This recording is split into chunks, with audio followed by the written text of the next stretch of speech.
പുതിയൊരു വീഡിയോയിലേക്ക് എല്ലാ കൂട്ടുകാർക്കും വീണ്ടും സ്വാഗതം. വളരെ സിമ്പിളായിട്ട് ആർക്കും പെട്ടെന്ന് തയ്യാറാക്കി എടുക്കാൻ പറ്റിയിട്ടുള്ളൊരു അടയുടെ റെസിപ്പിയുമായിട്ടാണ് ഇന്ന് ഞാൻ വന്നിട്ടുള്ളത്. മാവ് ഒരുപാട് കുഴച്ചും പരത്തിയൊന്നും കഷ്ടപ്പെടാതെ ഒട്ടും പൊട്ടിയൊന്നും പോവാതെ നല്ല സോഫ്റ്റായിട്ട് എങ്ങനെയാണ് ഈ അട തയ്യാറാക്കി എടുക്കുന്നതെന്ന് നമുക്ക് വീഡിയോ കണ്ടു നോക്കാം. അപ്പോൾ അട ഉണ്ടാക്കിയെടുക്കാൻ വേണ്ടിയിട്ട് ആദ്യം തന്നെ ഞാനിതൊരു ബൗളിലേക്ക് കുറച്ച് തേങ്ങ ചിരവിയത് എടുത്തു വെച്ചിട്ടുണ്ട്. ഒരു മുറി തേങ്ങയാണ് കേട്ടോ ഞാൻ എടുത്തിട്ടുള്ളത്. ഇനി അതിലേക്ക് കുറച്ച് ശർക്കരപ്പൊടി ചേർത്ത് കൊടുക്കുക. ഒരു കപ്പോളം ശർക്കരപ്പൊടി ഞാൻ ചേർത്ത് കൊടുക്കുന്നുണ്ട്. പിന്നെ ഒരു ഫ്ലേവറിന് വേണ്ടി 1/4 ടീസ്പൂൺ ചെറിയ ജീരകവും ചേർത്ത് കൊടുത്ത് നമുക്കിത് നന്നായിട്ടൊന്ന് മിക്സ് ചെയ്തെടുക്കുക. ചെറിയ ജീരകത്തിന് പകരം നിങ്ങൾക്ക് ഏലക്കാപ്പൊടി ആണെങ്കിലും ചേർത്ത് കൊടുക്കാം.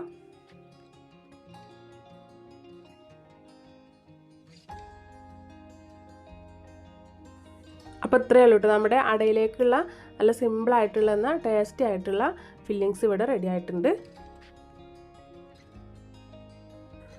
ഇനി വേറൊരു ബൗളിലേക്ക് ഞാനിത് 2 കപ്പോളം വറുത്ത അരിപ്പൊടി ചേർത്ത് കൊടുക്കുന്നുണ്ട്.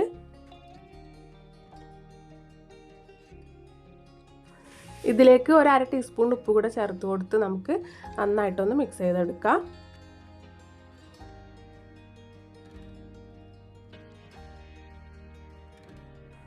നന്നായിട്ടൊന്ന് മിക്സ് ചെയ്തെടുത്ത ശേഷം നല്ല തിളച്ച വെള്ളം ഒഴിച്ച് നമുക്കിത് ഒന്നങ്ങ് കുഴച്ചെടുക്കണം. കൈ വെച്ചൊന്നും കുഴച്ചെടുക്കേണ്ട ആവശ്യമില്ല കേട്ടോ.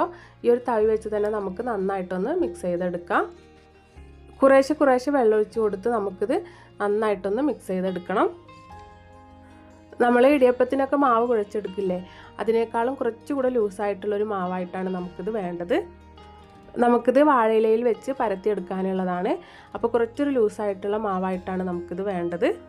ഇപ്പോൾ ആ മാവ് ഞാൻ തവി വെച്ച് തന്നെ നന്നായിട്ടൊന്ന് കുഴച്ചെടുത്തിട്ടുണ്ട്. ഇത് കണ്ടില്ലേ, ഇതുപോലെ നല്ല സോഫ്റ്റ് ആയിട്ടുള്ള മാവായിട്ടാണ് നമുക്ക് വേണ്ടത്.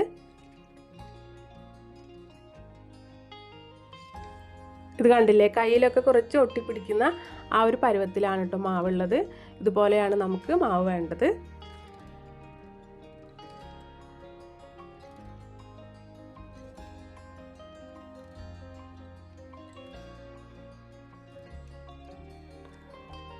ഇനി നമുക്കിത് പരത്തിയെടുക്കാം. അതിന് വേണ്ടിയിട്ട് ഞാനിതാ വാഴയില എടുത്ത് വെച്ചിട്ടുണ്ട്. അതിലേക്ക് കുറച്ച് ഓയിലൊന്ന് തടവി കൊടുക്കുന്നുണ്ട്. ഓയിലോ അതല്ലെങ്കിൽ നെയ്യോ വെളിച്ചെണ്ണയോ എന്തായാലും മതി കേട്ടോ.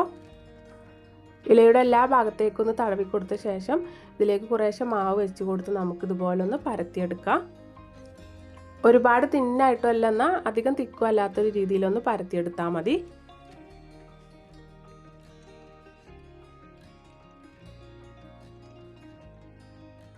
ഇതാ ഇതുപോലെ ഒന്ന് പരത്തിയെടുത്തിട്ടുണ്ട്. ഇനി നമ്മൾ ആദ്യം തയ്യാറാക്കി മാറ്റി വെച്ചിരുന്ന തേങ്ങയുടെ ഫില്ലിങ്സ് ഉണ്ടല്ലോ, അത് ഇതിലേക്ക് വെച്ച് കൊടുക്കാം. ഞാനൊരു 2-2.5 സ്പൂണോളം ഫില്ലിങ്സ് ഇതിലേക്ക് വെച്ച് കൊടുക്കുന്നുണ്ട്.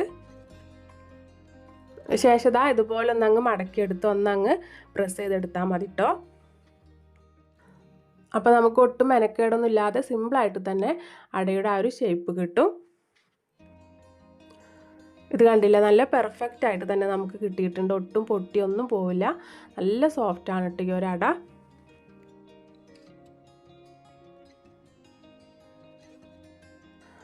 അടുത്ത ഒരു അട ഇതാ ഞാൻ വാഴയിലയിലൊക്കെ വെച്ച് പരത്തി ഫില്ലിങ്സൊക്കെ വെച്ച് കൊടുത്തിട്ടുണ്ട്. ശേഷം ഈ ഒരു രീതിയിൽ നമുക്ക് മടക്കിയെടുക്കാവുന്നതാണ്. ഇതുപോലെ മടക്കിയെടുത്തതിന് ശേഷം കൈ വെച്ച് ഒന്നങ്ങ് പ്രസ് കൂടെ ചെയ്ത് കൊടുത്താൽ നമുക്ക് ആ ഒരു പെർഫെക്റ്റ് ആയിട്ട് തന്നെ അടയുടെ ആ ഒരു ഷേപ്പ് കിട്ടും. നല്ല എളുപ്പമാണ് കേട്ടോ ഇതുപോലെ തയ്യാറാക്കിയെടുക്കാൻ.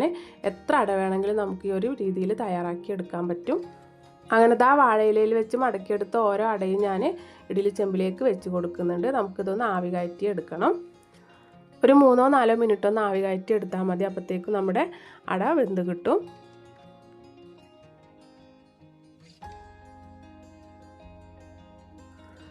അങ്ങനത്തെ നമ്മുടെ അടിപൊളി ടേസ്റ്റി ആയിട്ടുള്ള പെട്ടെന്ന് തയ്യാറാക്കി എടുക്കാൻ പറ്റിയിട്ടുള്ള ഇലയട ഇവിടെ റെഡി ആയിട്ടുണ്ട്. ഇതിപ്പോൾ നല്ല ചൂടാണ് കേട്ടോ. ഒന്ന് ചൂടാറിയതിന് ശേഷം നമുക്ക് തുറന്ന് നോക്കാം.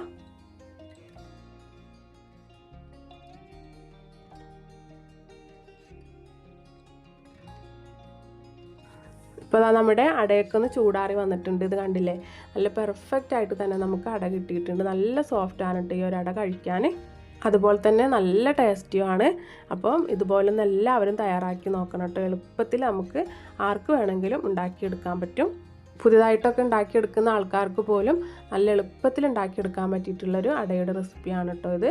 അപ്പോൾ എല്ലാവരും ഒന്ന് തയ്യാറാക്കി നോക്കണേ. നിങ്ങൾക്ക് ഈ വീഡിയോ ഇഷ്ടപ്പെട്ടാലൊന്ന് ലൈക്ക് ചെയ്യാനും എൻ്റെ ചാനൽ പുതുതായിട്ട് കാണുന്ന കൂട്ടുകാരൊന്ന് സബ്സ്ക്രൈബ് ചെയ്ത് സപ്പോർട്ട് ചെയ്യാനും മറക്കരുത്. അടുത്ത നല്ലൊരു റെസിപ്പിയുമായിട്ട് നമുക്ക് വീണ്ടും കാണാം.